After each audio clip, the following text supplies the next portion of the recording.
the glory.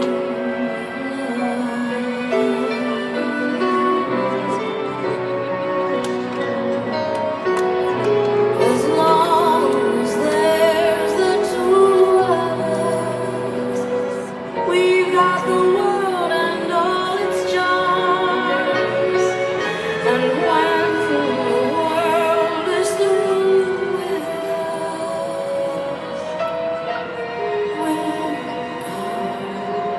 each other's arms. You've got to win a little, lose a little, yes, and always have the blues a little. That's the story of love. That's the glory of love.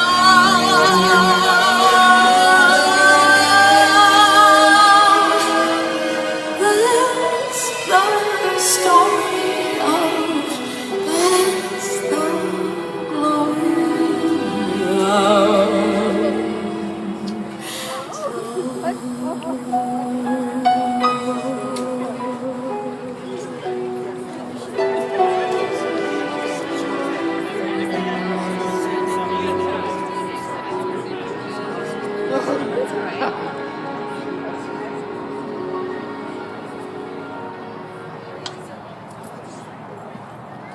Okay, so you guys can hear me. So what we're gonna ask, because this is gonna take a couple minutes, is if you're okay with it, have a seat. You don't have to, no forcing, but have a seat. This is the only time that you have permission to not be on the track. It's totally good.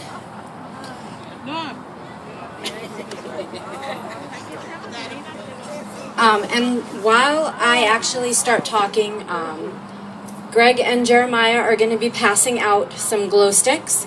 Please do not crack them until we ask you to. Okay? We can all follow the rules. We're going to be good. Okay. One troublemaker. Who's the troublemaker? So we're going to start the luminary ceremony, and this is basically about remembering people's journeys, about remembering people we've lost. So we're basically all here because we do all have a personal connection to cancer.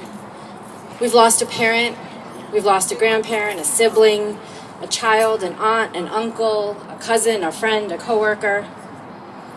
Maybe, well, not maybe, definitely, there's a handful of you guys here that have beaten cancer. You survived it. You told cancer to bleep off. All about cursing cancer. And we've heard a lot of stories today, and we've been talking, and we've heard all these great things. Or maybe even in a more scary situation, somebody's recently been told that they have cancer. They just found out that they were diagnosed, and they haven't even started their battle yet. But we're all here for one common reason, because we want to see an end to this disease. I want cancer to be a disease that's talked about in the past tense, a history, something our children will never know, never understand. I never want to talk about chemotherapy, radiation, surgery, none of it. For a quick second, just imagine a world without cancer. We all, 100, 150 of us, however many people are here, all have a story to share. And what I'm going to do now is tell you the story that I went through of me and my mom. And because of the experience I went through after the grieving process and stuff, I went back to school, I became a nurse, and now I actually work in oncology, and I deal with cancer patients each and every day. Thank you. And it's all because of this horrible journey I went on with my mom. So my mom was amazing. As far as I'm concerned, you know, she was the perfect mom, but we all feel that about our moms. She was a teacher. She worked in a junior high school in the South Bronx. And she always said that she loved it because the kids were such a challenge.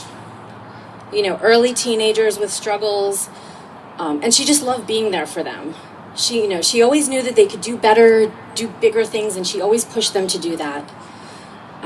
And she believed in them when nobody else did. She really loved her job, and she did it for 40 years. Nobody can say that these days. So our journey began in December of 1999.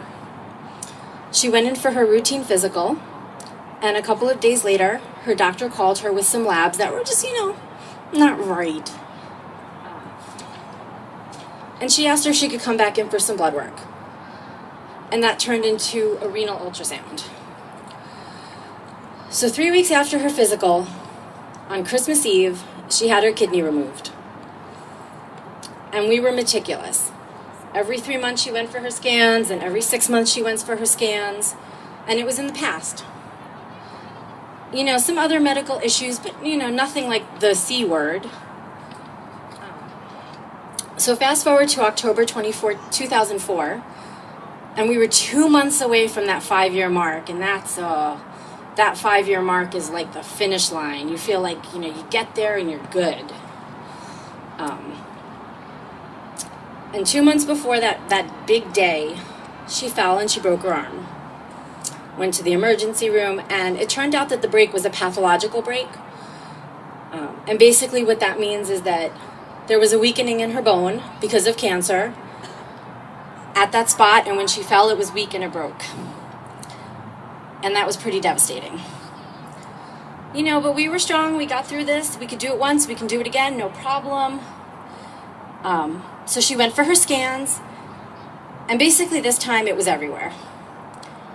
Bone, lung, breast, maybe colon. They weren't sure. It was everywhere. And the problem was that the pathologist couldn't figure out if it was the kidney cancer that came back or it was something else. So in early 2005, in January, she was admitted because she was disoriented, she was confused, and she was not herself. And it turned out because of the kidney disease, which was something totally different, her electrolytes were out of whack. So nothing big. We were, working in cancer oncology, I was like, great, she doesn't have brain mets. That's huge. Like, check, we did okay here. And that was when the fury of cancer took me on a journey that I don't ever want anybody else to go through. I watched my mom deteriorate, and pretty quickly. I learned a couple things. I learned that radiation therapy can cure bone pain like nothing else. It was magical. That you need a support system to get through all these experiences. And that no matter what, cancer is still beating up our loved ones each and every day, and we are helpless to stop it as a caregiver. And ironically, with my little naive mind at the time, I was like, oh, my mom's fine, she's strong, we're pulling through it, no problem here. So the one point that I sort of brought up at the beginning, but I was working at the hospital at that time. So every day, I have a break, I run upstairs, I check on her. And as soon as work was over, I was with her till it was time to go to bed. So one evening, the doctors came in, and they told me that I was going to have to decide if we were going to stop her treatment. She was sleeping a lot, she really wasn't responsive, and I kind of was in this, she needs the chemo if she's going to fight the cancer, but with her health, the chemo's going to kill her. So what do you do? How do you make that decision? How, as a healthcare proxy for somebody saying that I will make these decisions, how do you make that decision? So the next morning, I get to the unit. She's supposed to go for dialysis, and they tell me that her blood pressure's low and they just can't dialyze her. If they try to dialyze her, they're going to kill her. And that to me was my sign that the decision was made. My mom made it, and all I needed to do was tell them what she wanted. And at that point, I think I was 27 years old, and I told them that it was over, we were done. No more fighting. Over. I had to do what she wanted, I had to carry out her wishes, and I had to let her go. I called my dad, and I called my brother, who immediately came to the hospital. I took a walk downstairs, and I told my boss that I was now out indefinitely, and, I'd see her when I saw her. My personal pet peeve was that my mother was not going to die alone. She was not going to be in a bed by herself with nobody there. So luckily I had coworkers who were amazing. They came to work, they brought me breakfast. Lunchtime, they brought me lunch. Dinner time, they brought me dinner. And they took care of me because I went as far as the bathroom. I wasn't going anywhere. And at the end of this painfully long day, and it was a Wednesday night, my mom woke up out of nowhere. I had my very last conversation with her, and I told her that I was going to try to make her proud and do, good things with my life, that I was going to do things that she didn't get the chance to do. And for my mom, that was the Great Wall of China in Italy. Had to do it. That the necklace that I wear around my neck that I never take off will never come off. And I apologize because I couldn't save her. She thought that was ridiculous. She told me how much she loved me. And she told me that she wasn't afraid to die. And that lingers in my head to this day. For 3 days, we sat in that room. You go to some of these hospitals and they have these beds that you can sleep on, these pull-out chair things. And that was my bed. And I just wasn't going anywhere. Same set of clothing for 3 days. Saturday morning, I woke up at 1:30. I rolled over and I stared at her chest, and there was no more rise. January 29th, 2005 at 1:30 in the morning, I lost my mom to cancer. So after quite a struggle with her death, I spent a year in bereavement counseling. I had my world turned absolutely upside down. And I was at work one night, and one of the things that they do when they open a new unit on the hospital is they invite the staff to come up and look at it. We went up to the new operating rooms at that time, and that was the night that I decided that my mom's life needed to mean more than what it was, and that I needed to become a nurse. Today, 8.5 years later, I am a nurse. I just received my master's in nursing last month, and I work at the same hospital that she passed away in. I wonder what she would have said if she would have been here to see me, her little baby, as a nurse. I know she would be proud, but she never got the chance to see who I've become. It is a double-edged sword. I never ever would have been a nurse if it weren't for what I went through with my mom. But I would give anything to go back and have my mom standing here with me right now.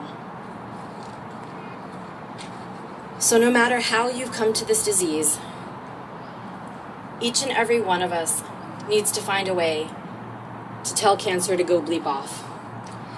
It may have taken my mom, but it has created a crusader who fights with patients each and every day, and I don't plan to give up that fight. As a very young child, there was a song that my grandparents used to sing. First they sang it to my mom, and then when I was here, they sang it to me. And it's actually a Yiddish love song. And one of the lyrics really, I think, helps to express what we all feel.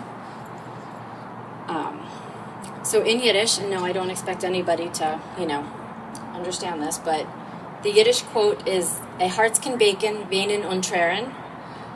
And what it translates to is that a heart weeps no tears, although it's yearning.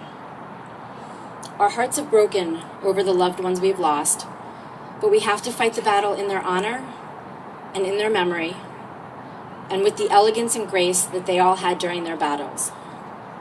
They're gone, but they will never be forgotten. This ceremony is an opportunity to remember my mom, Carolyn, and all those that we've lost, and it's also a chance to celebrate lives. Each glow stick that everybody's holding is going to be like a star, and it's going to illuminate the night and represent all of the people who are stars in our lives. Ready? So, I told you not to light the glow sticks. And I can't see anymore. So, if you are like me, and you are here tonight because of a parent that you've lost, please crack your glow stick and hold it up in the air. If you're here for a grandparent, please crack your glow stick and light it up in the air. There we go. If you're here for a spouse, a boyfriend, a significant other, please crack your glow stick. Thank you. If you're here for a sibling, please crack your glow stick and hold it up in the air. If you're here for a child, please crack your glow stick and hold it up. If you're here for any other relative who I've forgotten, aunt, uncle, cousin, niece, nephew, please crack your glow sticks and hold them up. If you're here for a friend, please crack your glow stick and hold it up. And last but not least, if you're reeling for a cure, please crack your glow sticks and hold them on up. So what we're going to do is we're going to invite everybody to join together in walking a first lap in silence in honor and in memory of someone who's battled cancer. While we walk, we're going to be showing some pictures that were submitted of our heroes. Let each step be in remembrance of these experiences and those special people we've shared them with be a celebration of today and those with us on the track in our hearts. It is a step forward in our fight toward a brighter future. The first round, like I said, we're going to do the first lap in silence, and then if you are here and you have bought a Luminari bag today, online, whenever, I'm going to stand up here with the microphone, and if you'd like to say the person's name or names who you're honoring or remembering, please feel free. Come on, guys, let's go.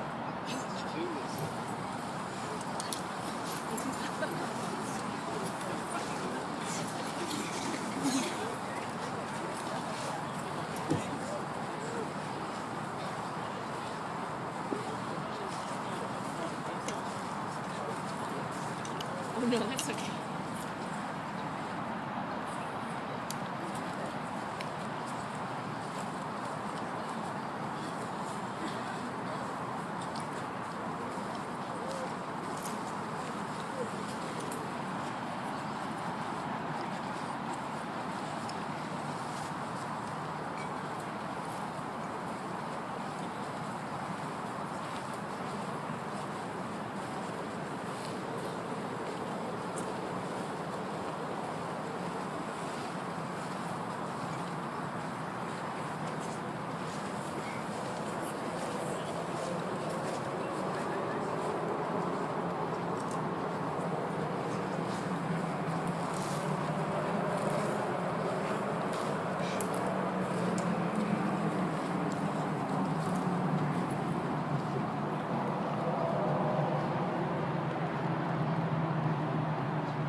In memory of Alyssa Aquafeda, Bethany Richmond, and Phyllis from Roosevelt Island.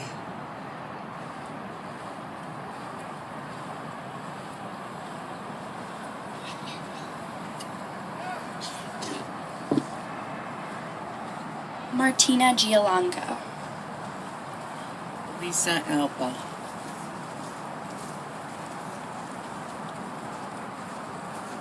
Myrna Kilkenny. Ann Popiel and Erica Carson.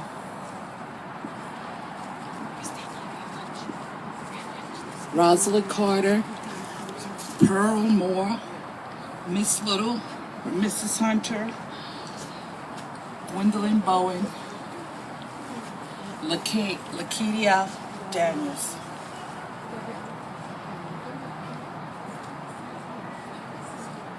Bob Lauer, Eileen Burke, Susan Stanek, Rose Valone, Violet Stanek, and Frank Stipp. Martha Katawanga, loving mother, wife, and grandmother. Surana Muletalo.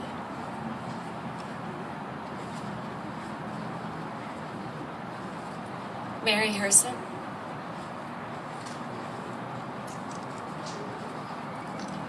While we're finishing up, I'm going to ask Michaela to come on up here.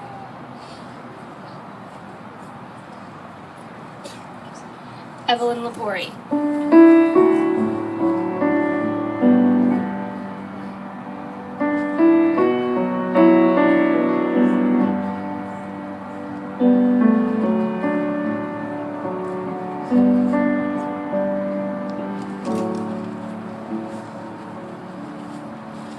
Till my body is dust, till my soul is no more, I will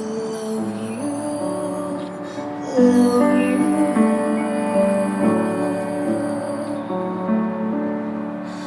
till the sun starts to cry and the moon turns to rust. I will love you, love you. But I need to know, will you stay for all time, forever uncertain? Then I'll give my heart to the end of all time, forever uncertain.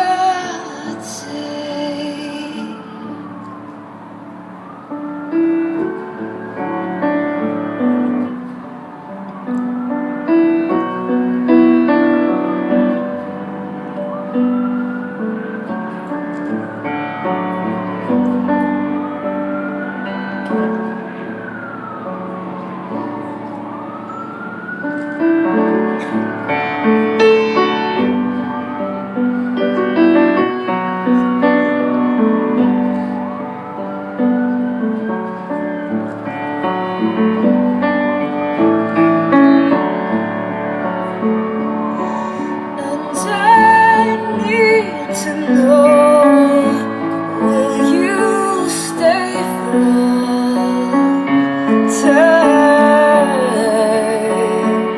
forever uncertain? Then I'll give my heart to the end of all time, forever uncertain, till the storms fill my eyes and we touch the last time. I will love you, I will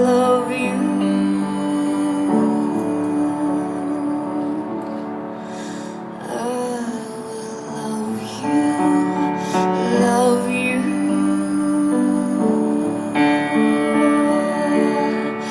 I will love you, love you.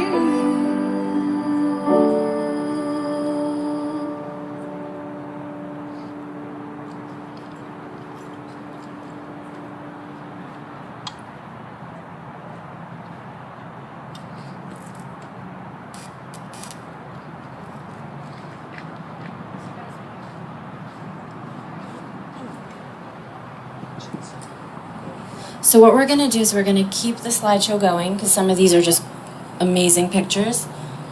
And we're going to keep walking and thinking about all these people who've beaten this disease, who've succumbed to this disease, and who are fighting each and every day. to give this disease the middle finger. Michaela is going to sing for us while we're doing that.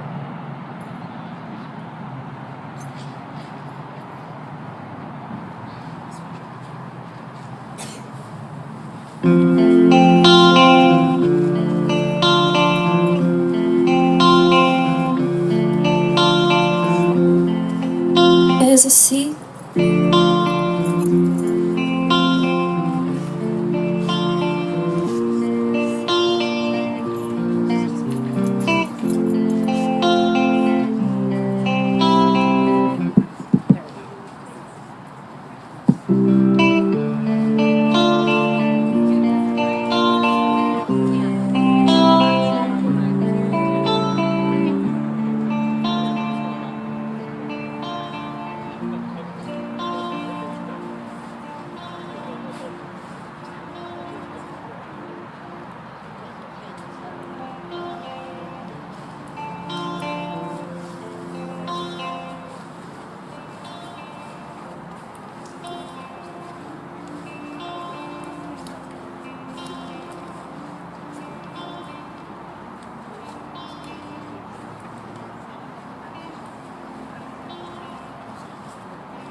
Heard there was a secret chord David played and he pleased the Lord, but you don't really care for music, do ya? Well, it goes like this: the fourth, the fifth, minor fall, the major lift, the baffled king composing hallelujah. Hallelujah, hallelujah, hallelujah, hallelujah.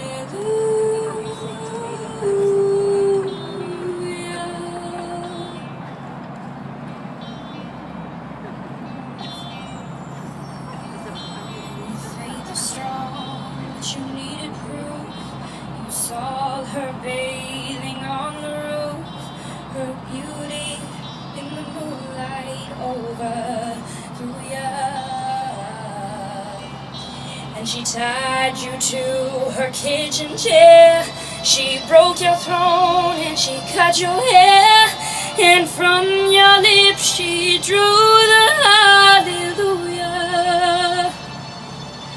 Hallelujah.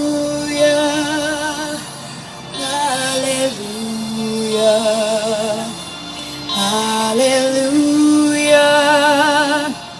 hallelujah.